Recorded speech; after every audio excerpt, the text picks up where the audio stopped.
So I got a little story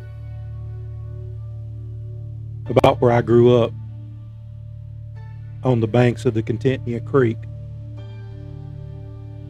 in a little swamp called Tick Bite.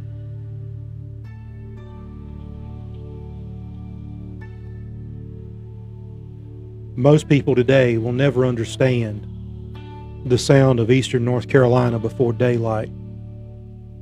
Not city noise, not interstate traffic.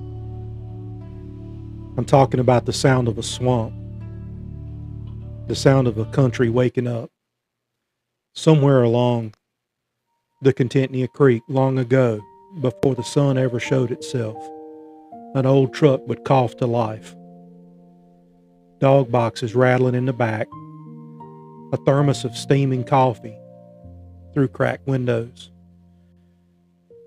Men talking low so they didn't wake the house, and somewhere off in the distance, a hound barking. That was the world I grew up with. I attended the original Contentnea school back before everything changed. Back when eastern North Carolina still revolved around crops, churches, creeks, family farms, and hunting seasons. People today talk about simple times, but they weren't simple. People worked hard. Kids also worked hard. Around Contentnea Creek, the land itself decided the rhythm of life. Not clocks, not corporations. The land. Contentnea Creek isn't really a creek, not by normal standards. It's more like a living swamp river winding through the heart of eastern North Carolina. Black water, cypress trees, mud banks, fog that hangs low enough to swallow whole bridges. The Tuscarora people lived there long before roads existed, and some historians believe the name Contentnea came from an old Tuscarora word that tied villages near the creek. That waterway saw Native American trails, colonial settlements, Civil War crossings, ferries, floods, moonshiners, fishermen, hunters, and even some people that might grow some little plants out in the middle of the swamp. And generations of kids growing up beside it. And when you grow up around Blackwater creeks, you learn something. The woods are never really quiet, even when nobody's talking. The swamp is alive.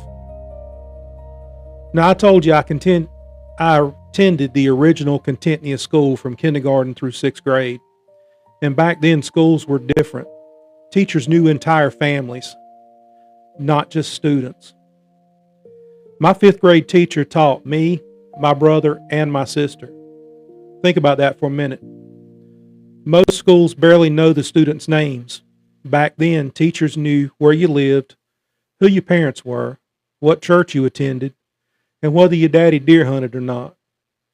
Sometimes your reputation showed up before you did, and honestly, that old school probably taught us more than reading, math, and other things. It taught community. Now back then, when the crops weren't in, this is where the younger generations almost won't believe it.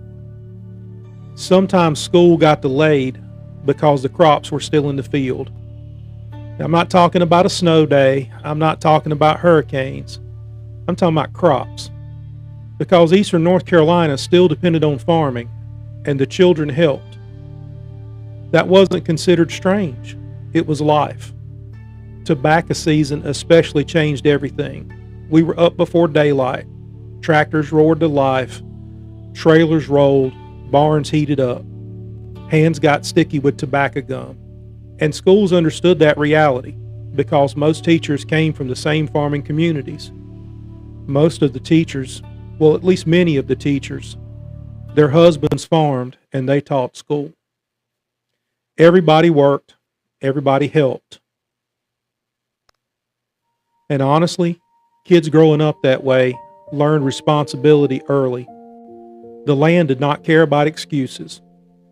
And I'm going to tell you, when you're up before day and you've already cropped enough tobacco to start hanging that first barn at around 6:30, you learn things a different way, and you learn to respect things. It's unbelievable how hot it is in July in North Carolina, which brings me to the smell of the tobacco barns. There are smells from your childhood you just never forget. Pine straw after rain, diesel exhaust on a cold morning, and tobacco barns. If you know, you know.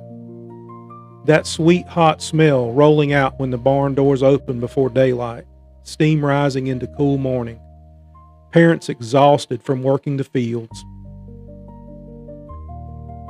kids half asleep heading to school after helping at home.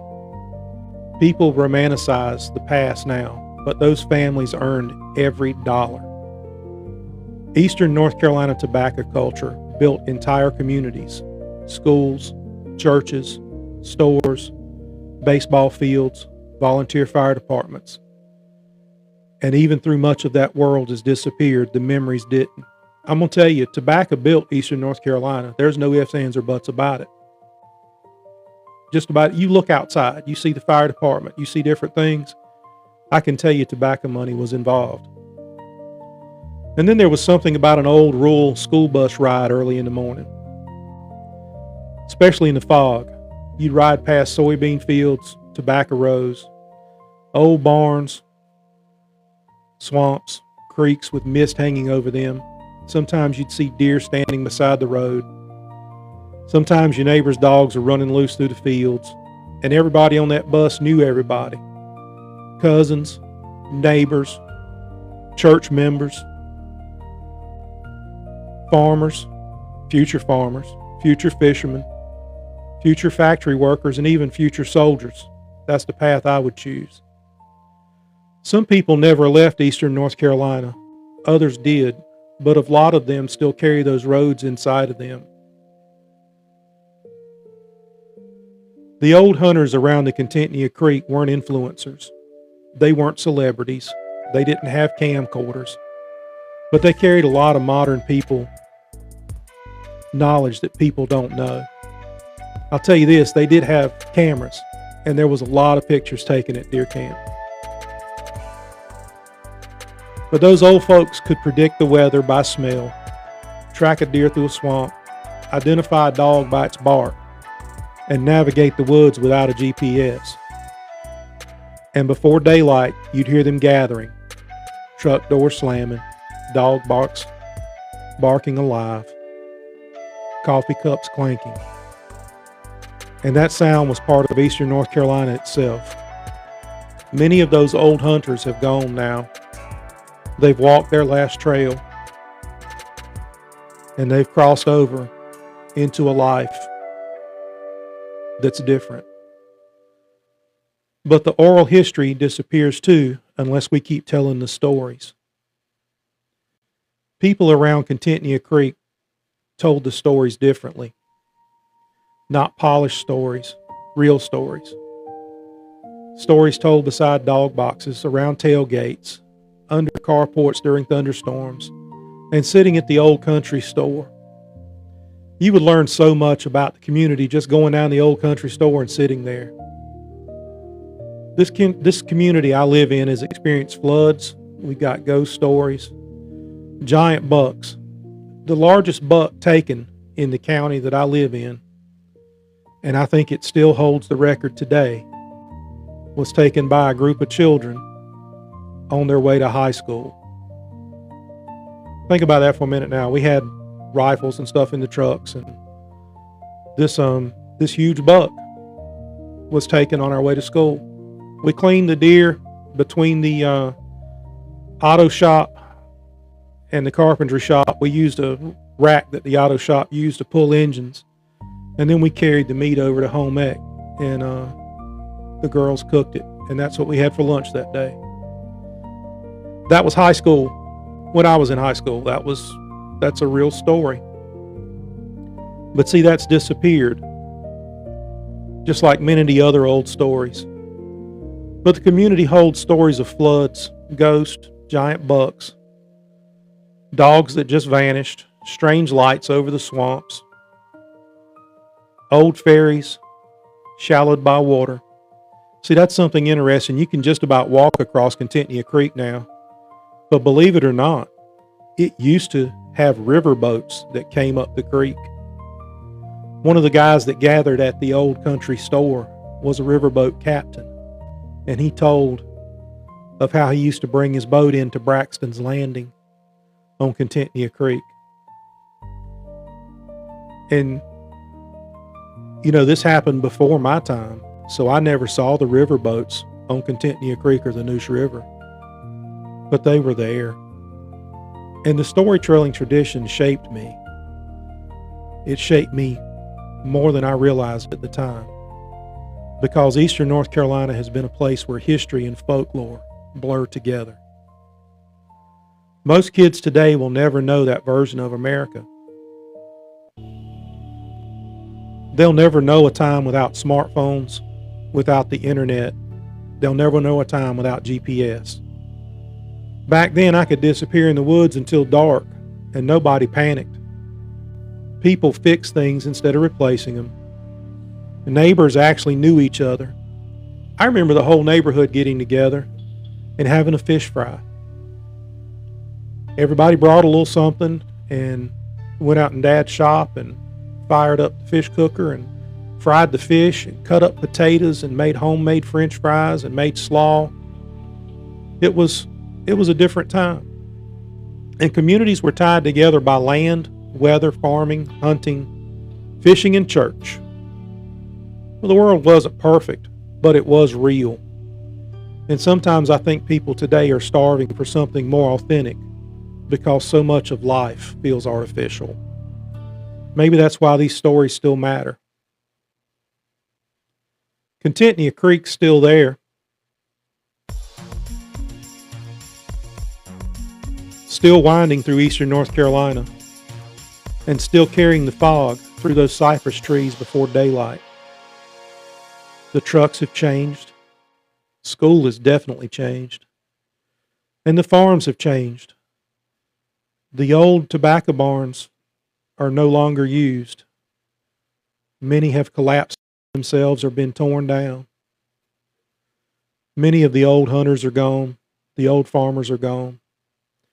But the creek, it still remembers. And so do the people who grew up beside it. Because places like that leave fingerprints on your soul, and you'll carry them forever. And maybe that's why we keep telling the stories. Not because we're stuck in the past, but because we don't want the past completely erased. This has been Todd Edwards with Tick Bite NC. I'm telling stories from the Tick Bite Swamp and beyond. If you've enjoyed this live stream, throw me a like in there. Throw me in a heart. Share my page with someone that you feel like might enjoy it. It helps keep the page going. So thanks for being there, and thanks for listening. It's been a wild life. I hope you enjoy yours. Just remember, don't make it one day. Do something today. And I'll catch you on the next one. This has been Todd.